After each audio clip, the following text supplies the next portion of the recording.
Well, hello, Vision Building Women. Hello, hello. It is great to be with you all today. And I want to welcome you to our mentor conversations. You know, one of the things that I love to be able to do is to bring awesome women in front of you. And when I say awesome women, I mean awesome vision building women. These are women who are not only succeeding now and being successful now, but they've had some challenges to get to where they are. And so today I am bringing to you a very special friend of mine, Mrs. Shinica Thomas. I've known her for a very long time. We go way back. We've worked together. We've done that's professional work at community colleges. I have worked with her in ministry. And so I wanted to bring her to you today. She is doing some amazing, amazing things. And I really wanted to bring her in front of you as a mentor conversation today because, you know, Shinica has learned one of those things that I love teaching about, which is how you use your job so that you can work your dream, how you utilize everything you learn, everything, all your growth activities so that you can live your dream. So Shinica, I'm not going to go into all that you do and everything. I want you to do that and sort of tell us where you've come from and then where you are today and what you're doing. Okay. So I am really excited to be here. I love talking to you. Sometimes I'm like, okay, well, if she wants to talk to me on camera, that's cool. Cause I could call you on the phone and talk all day. So I'm like, okay, we got to get stuff done. So like, let's do some work stuff together again. So again, my name is Shinica Thomas, and just a little backstory about me. I am the daughter, an Army brat. I'm the daughter of an Army veteran. My husband was in the Air Force, so I was an Air Force wife. I have two sons. They are grown now. They're 21 and 23. My oldest son works at the YMCA. He teaches archery and does a checkout program there, but he also tutors in math and Mandarin part-time. I know, right? Yeah. And then our youngest son is just starting his third year. Yeah, his third year at Harvard University. And he is studying government, which just blessed my heart. But he is also finance is his minor, and he's had an opportunity to do some wealth management things. And so we are really excited for the boys and just how they've become amazing young men. Awesome. Let's see. So I currently work for Girl Scouts, North Carolina Coastal Pines. Yay, Girl Scouts! Which is our local Girl Scout council. And to say local council, North Carolina has 4 Girl Scout councils, and ours covers 41 counties in central and eastern North Carolina. I started there as a fund development professional, so raising money to help girls have a Girl Scout experience who couldn't afford it. And maybe 2 years in, I got the opportunity to be promoted into a position that was created specifically for me because of some of the work that I had done. And so I am currently the Director of Advocacy and Educational Partnership. And we can talk a little bit about that in a minute, but previous to this, I worked at in human resources, and I spent a couple of years working for GSK doing employee relations and things like that. But then I had an amazing opportunity. I really wanted to grow. I wanted to be around other, honestly, women of color who were in leadership positions. And, that was really my prayer. I was like, Lord, give me an opportunity to be around women daily that I can glean from. And so you and I met and we started working together in ministry, but I had the awesome opportunity. You had an open temporary position at your job. And so I was like, I don't care how much it pays. None of that was important to me. I was really at a great time in my life. The Lord, really opened up that opportunity. And so I was able to come work with you daily. Yes. And that honestly changed my life. And I when I say changed my life, it was the opportunity to be at the community colleges, but it was also the opportunity to see you interact with your staff, with your colleagues, and with people in the community every single day, right? I think often we get the opportunity to see women, executive women especially, we get to see them when they're on. Right. We get to see them on stage, we get to see them when they're speaking, we get to see them in their board meetings when they're negotiating. but we don't get to see what happens behind the scenes. We don't get to see the preparation for that. Yep. We don't get to see when your colleague walks in and says something crazy to you. Or you feel like you need to say something crazy to your colleague, you know, like we don't get to see those times. And so for me, that was a blessing. That's good. To have that opportunity to really be able to see that with my own eyes every day. Yeah. So. That was good. You know, I think about that often because I remember, you know, when I hired you, I said, Shinica has so much more than this. But then one of the things that I really want to talk about, and I really want women to hear as we talk today, is you positioned yourself. You made sure that you position yourself not for currently, but for the future.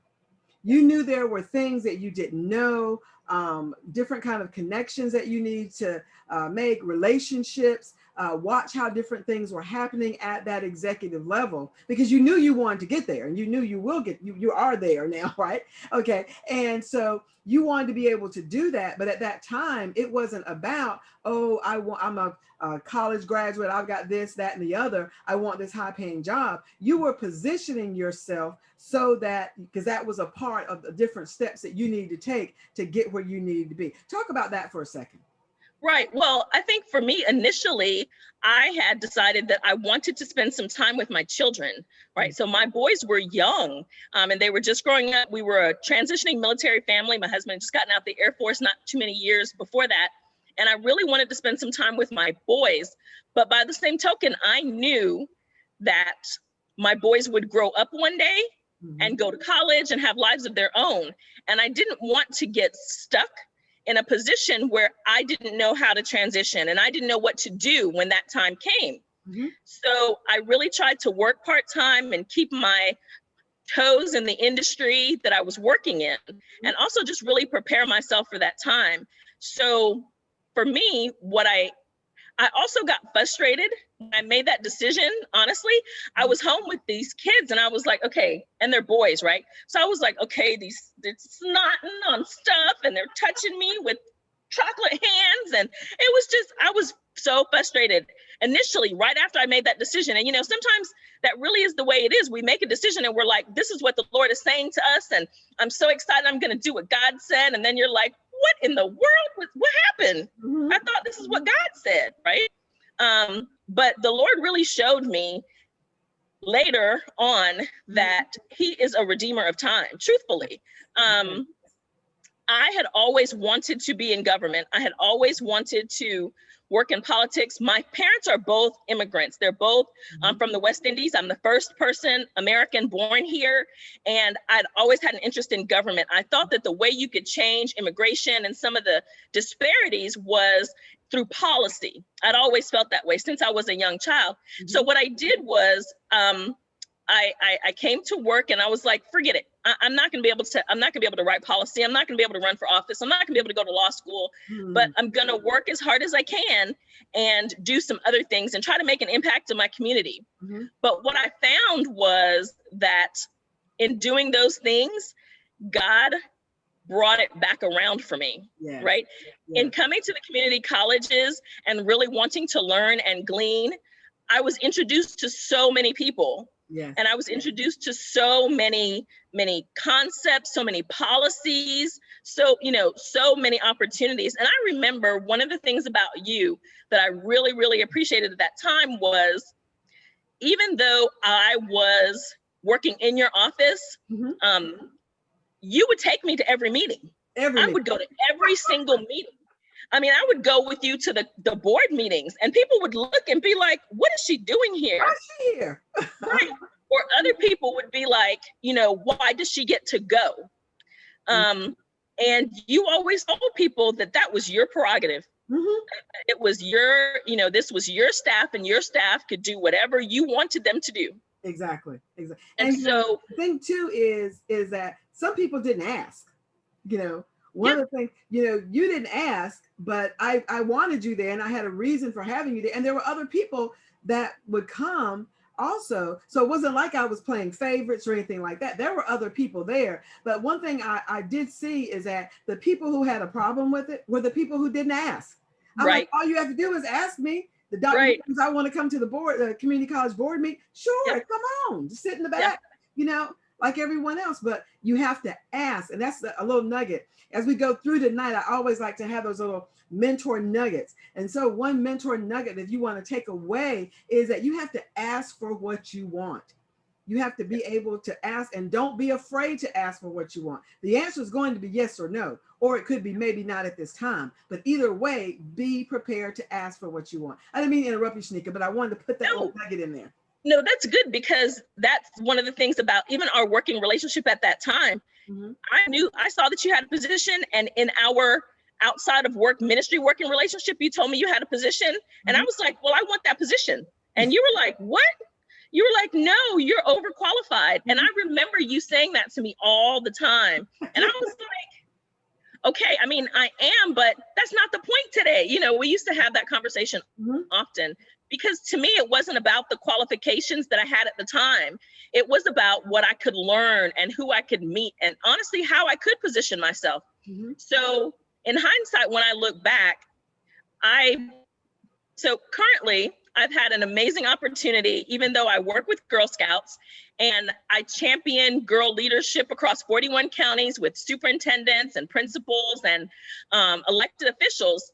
But I've always had a desire for politics and government and policy. And so a couple of years ago, I ran for office. And it was intentional. I knew the position was opening, and I ran for office, and I ran a great campaign, but I didn't win. It was my very first time. But in running for office that a couple of years ago, I used a lot of the relationships that I made at the community college. At the time I was at the community college, there was a woman who was a trailblazer in politics working right over at the General Assembly. And you went over to the General Assembly one day to have lunch, and you were like, let's go, we're gonna have lunch. And I was like, but I'm not hungry, but I brought my lunch, you know, those kind of things. And you were like, let's go, I want you to meet this person. And so I had an opportunity to shadow her as she ran for political office. So when it was time for me to run, she came right alongside, and she was like, Shinica, this is how you do it. This is what you do. And it wasn't even a question or a conversation. I didn't even have to ask her, you know, because she saw in me some of the same things that you saw in me, with that potential. But I think that one of the things we have to remember is that God knows and sees our desires, and the work that we do really sets us up. I look back in hindsight, and even though I didn't win that race when I ran for office previously, everyone in the community knew who I was after that. They asked me to serve on boards. They asked me to serve on other positions in the community, which gave me an opportunity to be seen by more people. More people were exposed to my gift, and I was exposed to more people. Exactly. You know, and when I hear that, and don't forget now, while you were at community colleges, you also finished your master's in government. Because I remember having that celebration party. We had that party. You know, you finished your master's in government. So Vision Building Women, as you listen to this, I really want you to hear that you have to determine what your path is going to be. But also remember too, you hear Shinica saying a lot about depending on God and hearing God and knowing what God wants you to do. And even though there may be some disappointments along the way, when you stay on the path that God has for you, then you'll be able to continue to move forward. And that's one thing I love about Shanica's journey. I mean, you know, there are lots of women out here who have done lots of journeys, but hers in particular, I have watched since, I don't even know how long. It's just been so long, I don't even remember. I feel like you were almost a little girl when I met you, but you weren't. You really were not. You really were not. But there was so much drive. And here's the thing that I really want the ladies to see too, is you have to understand and know and be comfortable with your own gifts. Yeah.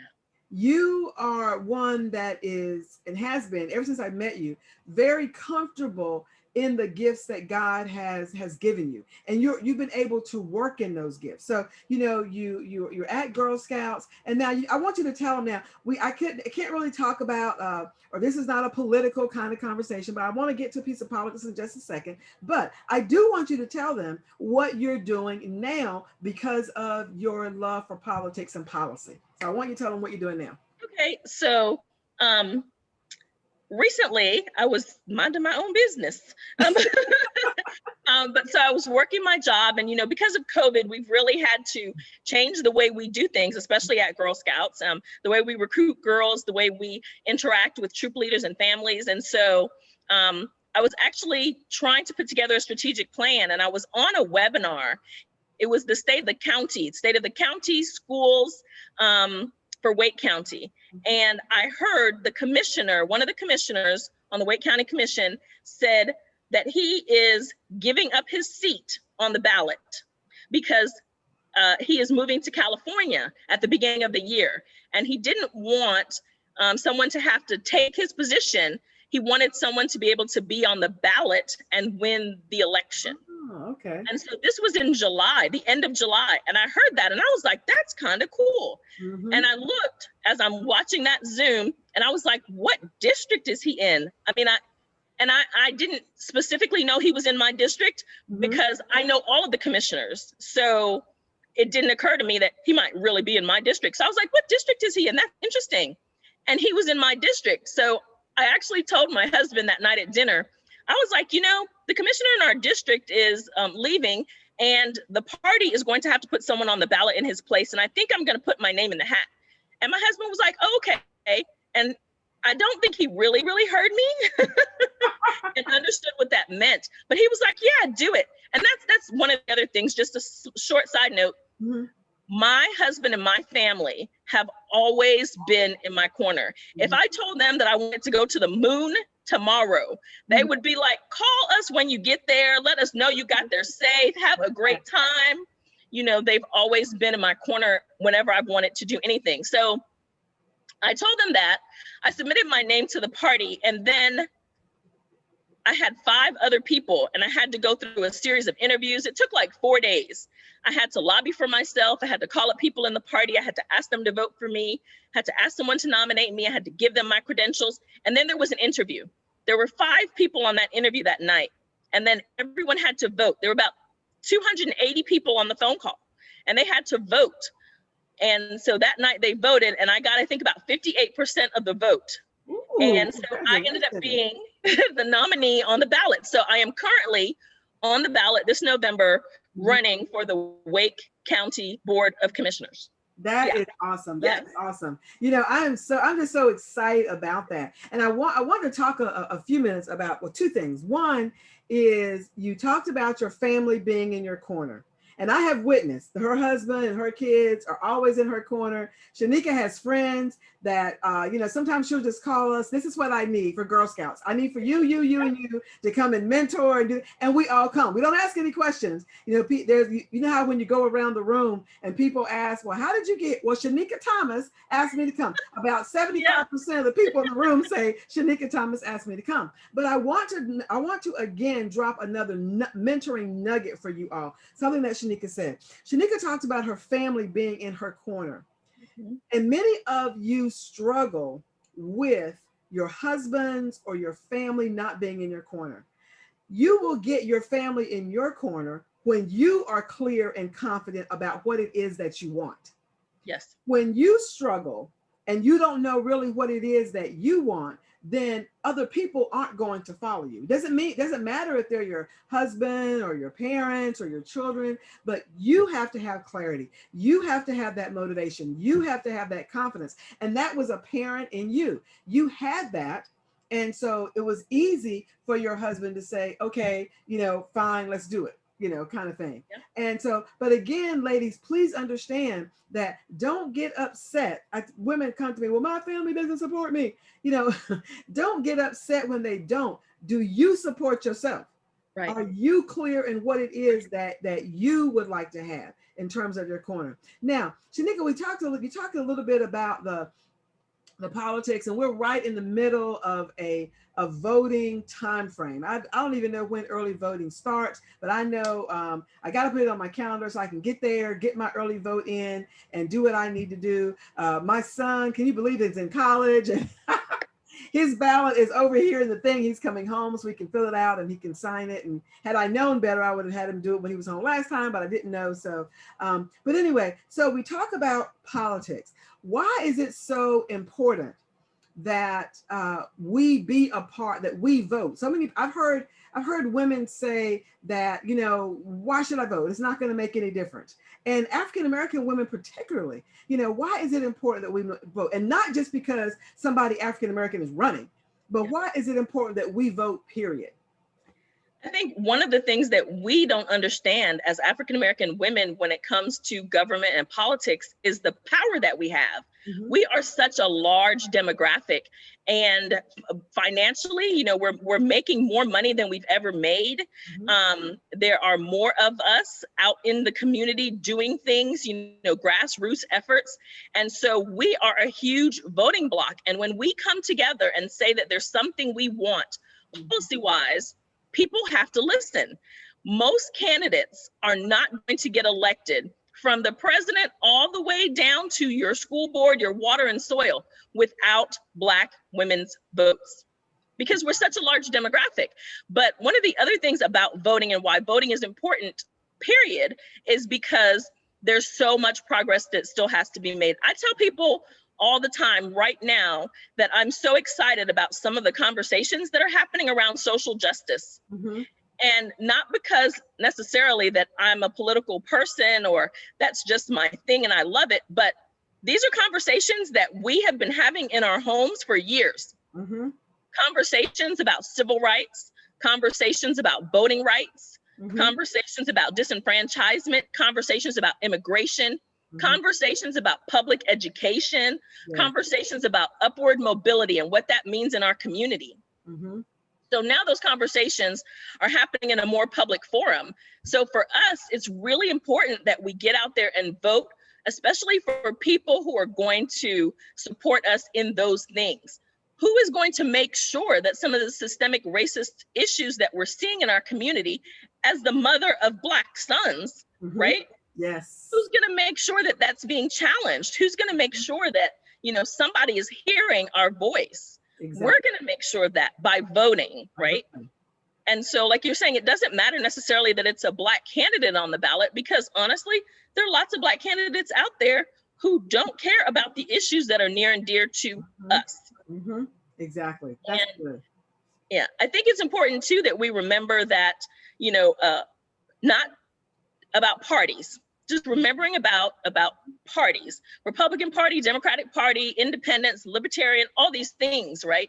But look at the issues. Look at the issues and the candidates that represent what you personally want. Exactly. You know, so for me, those are the reasons I think it's important to vote. Mm-hmm. Because honestly, if you don't vote, you have no voice. You can't complain. Right. And the biggest thing is that we get concerned often about the president's on the ballot. Let's go vote for the president, especially as people of color. Mm-hmm. But our local races are the most important. Exactly. Those are our schools, those are our taxes, those are property, those are housing and healthcare. Those are the local things that our school board and our county commissioners, our mayors, talking about social justice, mm-hmm. that's the court, that's the mayor, like that's the public defender, the police chief. Mm-hmm. Those people are hired by the people you're electing on your ballot in a few weeks. Exactly. And, you know, that is just so important. I really wanted you to, you know, really reiterate that, because so many people just feel like, well, I'm not going to do anything. You know, I'm from a small town, Richmond County. These lights are hot in here. Richmond County. And, you know, I heard someone say, well, one of the younger African-American males, I heard him say, well, I'm not going to go vote. And I'm like, well, let me tell you why you're going. You know, why you're going to vote. And, you know, and so he said, oh, okay, Miss Sandra, if it'll make you be quiet, I'll just go. I said, well, that's all it takes. I'll keep on talking to everybody, you know, just go vote. But, you know, I really wanted the vision building women, as they hear you, to see someone who started in a position and was in that position because she saw a vision. She saw a vision of where she wanted to be and has worked that all the way through. Every position, Shinica, you've ever been in, you've taken what you've learned from that and moved it to and use that in the next position. And you know, one of the things that like I say, I love to teach about, you know, how do I take where I currently am and use that for my future? How do I take what I'm doing now from my 9 to 5 and use it in ministry? People have that question. How do I take what I'm doing now in my 9 to 5 and it has nothing to do with what I want to do in the future? But you have to look for it. You have to be intentional. And talk a little bit about opportunity, about how we look for and be intentional and position yourself for opportunity, because God's going to open doors, but you have to be prepared to walk through it by making sure that you take advantage of opportunities. So talk about that for a second. Well, that's what I was you were talking about God opening doors. And I think that's key, right? We think oftentimes that we're like, you know, God is going to bless me with this and God is going to bless me with that. And I'm waiting for God to do that, this or that, or a third thing. And while that is true, God is going to honor the things that you put your hands to, right? When you put your hands to it, God is going to honor it. I think often we get stuck because we want it to be perfect. We're out there, you know, scrolling our social media and we're like, man, she's doing it like this and she's doing it like that. And I should do it like this. And I'm not going to start it until I can do it like this. But that's not what God said. God said, do it. When you put your hands to it, he's going to honor it. And like you're talking about looking for opportunities, I think for me, really, I was always a person who wanted to steward relationships because I never knew when I was going to want to call on somebody. You mentioned before that I would just call you guys and be like, I need all of you to come mentor at Girl Scouts. Well, when I first came to Girl Scouts, one of the things that I realized one of my first tasks was a summer leadership program and to bring some mentors there. And so I went to look back to previous summer leadership programs and I looked at the pictures, I looked at the girls, I looked at the mentors, and I saw so many Black and brown girls were being mentored by older white women. And while there's nothing specifically wrong with that, girls need to see women who look like them in positions that they can aspire to. Exactly. And so I was like, well, why aren't there any Black women with these young Black girls? And so that's when I called all of you. And I think everybody was like, well, I didn't know that there was a Black woman in charge of this company. I didn't know there was a Black woman, you know, at the community college system at that level over the whole system office. I didn't know that there was a Black woman running, you know, Duke Energy, right? Like they didn't know. And so for me, I think that's where you talk about opportunity. I never thought, well, I'm going to put together this mentor program with all these women I know. But in having the relationship, when the opportunity presented itself, I was able to utilize that. And so I think that that's one of the things that we have to remember is that as we're doing the work and we have our goals and our dreams, but we have to look for those little things that we can do that we're doing every day that facilitate that part of our dream. I think oftentimes we expect it to look like, we expect a zebra back here to look black and white, right? But that's still a zebra and nobody would consider that it could be colorful or that it could look like that. But I think that's what we do. We have an idea in our head about what our vision or our passion should manifest itself like. And God is like, be open to that. I never intended to be running for elected office right now. I was literally minding my business in July, working on getting girls recruited and giving them an opportunity in light of COVID to have some social and emotional, learning and experience and exposure. And this opportunity presented itself. I couldn't have planned it like God did. Right. I could not have. That's good. And but I was prepared, and I kept putting my hands to things. Even now, it's really funny. I was on a candidate forum the other night, and they asked me one of my priorities as a commissioner if I get elected. And I was like, education and workforce development is important to me.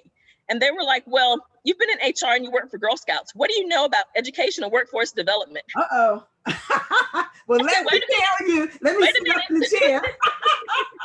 I was like, I specifically may not know a whole lot about workforce development, but I have worked with subject matter experts in this state that all of you know, and I will bring them to the table and we can have some conversations. I worked for Dr. Scott Rawls when he was the president of the system office, and now he's the president of the largest community college in our county. Exactly. That's a relationship that we are going to nurture and steward so that we can get some input on how best to put people back to work, you know, post-COVID. And people were like, wow.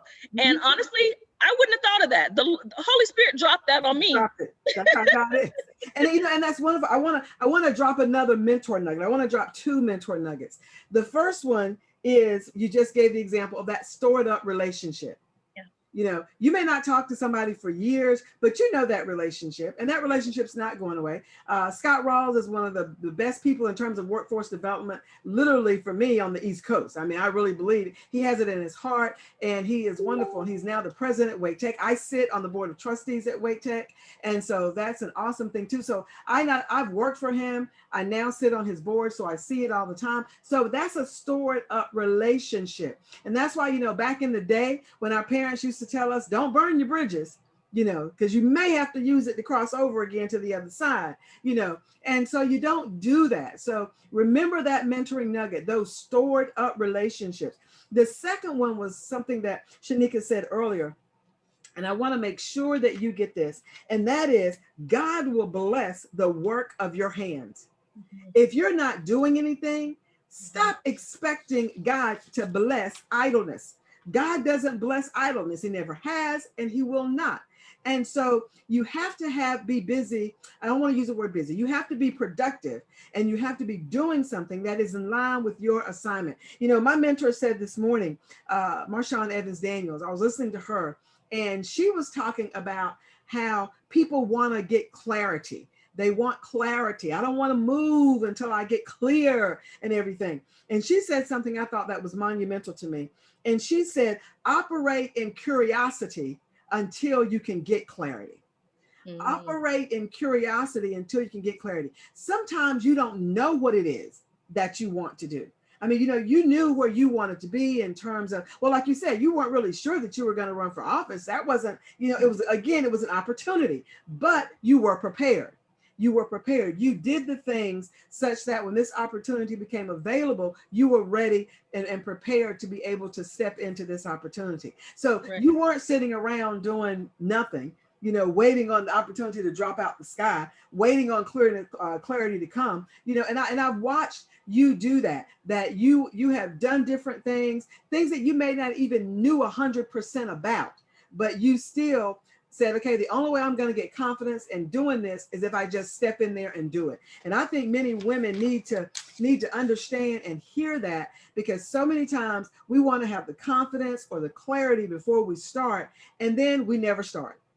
We never step out. And then we have those regrets, especially when they see other people doing it, or they see other people doing something that God has told them to do.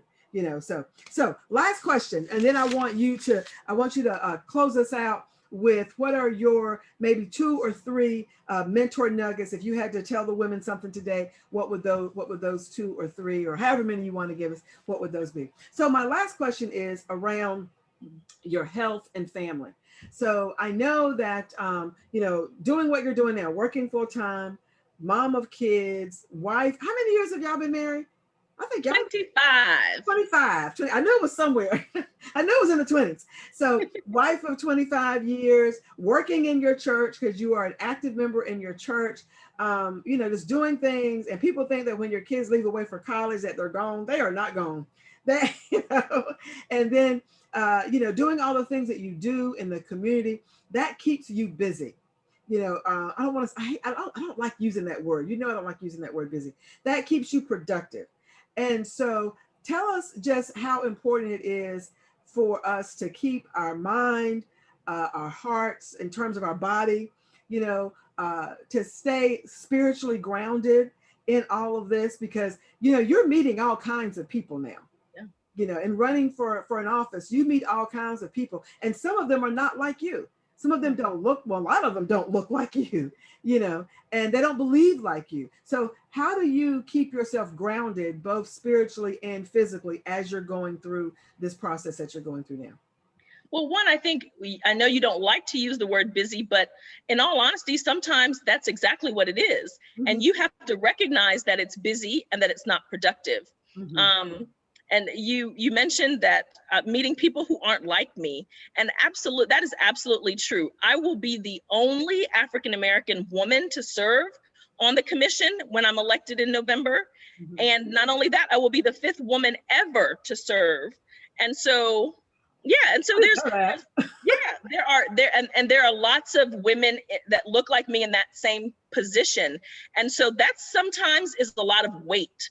And sometimes it's heavy to consider, because you really feel like you're carrying the weight of every Black woman on your shoulders, right? Because you're what everyone sees and who everyone is going to model their perspective of often. Mm-hmm. But for me, what I really try to do is I only do the things that are really serving me well. That's good.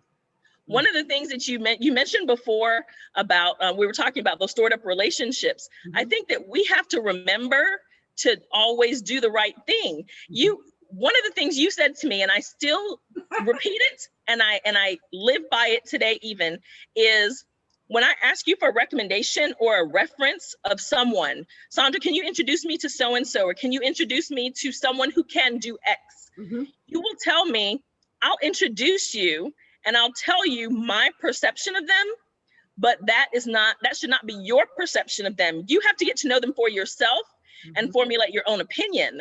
Mm-hmm. And so for me, I am very honest, and I will tell someone, that is a great person to work with. That is a great person to do X with, but know that you're going to have to give them some extra time. They're not always timely, but their product is amazing. Mm-hmm. And so as we're looking at relationships and things that we're doing that are busy, remember to do them so that they're serving you well. So that when somebody does say, can you recommend someone that does X? Mm-hmm. You can honestly say, this is a great person. And you don't have to feel obligated to do that. One of the other things for me is I have really started to spend some time by myself, which for me is a big deal. Like, people are always bombarding you. They call you, they text you, they're pulling on you, they're demanding things of you. And so sometimes that time by myself it could be in prayer, it could be in a walk, it could be in a nap, it could be in reading a book, but it's whatever it takes for you. Mm-hmm. I remember years ago, my primary care doctor asked me, she was like, what do you do for fun? And I was like, can you define what you mean by that? And she was like, what? But really, like, I didn't know what I did for fun, because I don't consider things fun. I just consider what makes me happy, and whether I'm an introvert or extrovert. Do I want people? Do I want, time alone? So I think you have to decide what that looks like for yourself. Mm-hmm. But also set limitations and boundaries with other people. That's good. That's good. I was out earlier today, and I came in, and my husband and my son were going out, and my husband was like, hey, and I was like, I'm sleepy and I'm hungry and I'm not blowing you off, but get away from me. Like, you have to set boundaries, and people have to understand that you're not blowing them off and you're not trying to be short with them, but that you're trying to create a safe space for your mental and physical and emotional well-being. And I think those are things we don't consider, especially as women of color, Black women, Hispanic women. We don't think about our physical well-being. We think often about our mental well-being or our emotional well-being, right? But we don't think about our physical well-being. And the Bible says that God wants us to prosper in all things. In all things. That's all right. things. And so I don't always do the best job with all of those things, but I try to be very conscious of, physical, mental, and emotional health.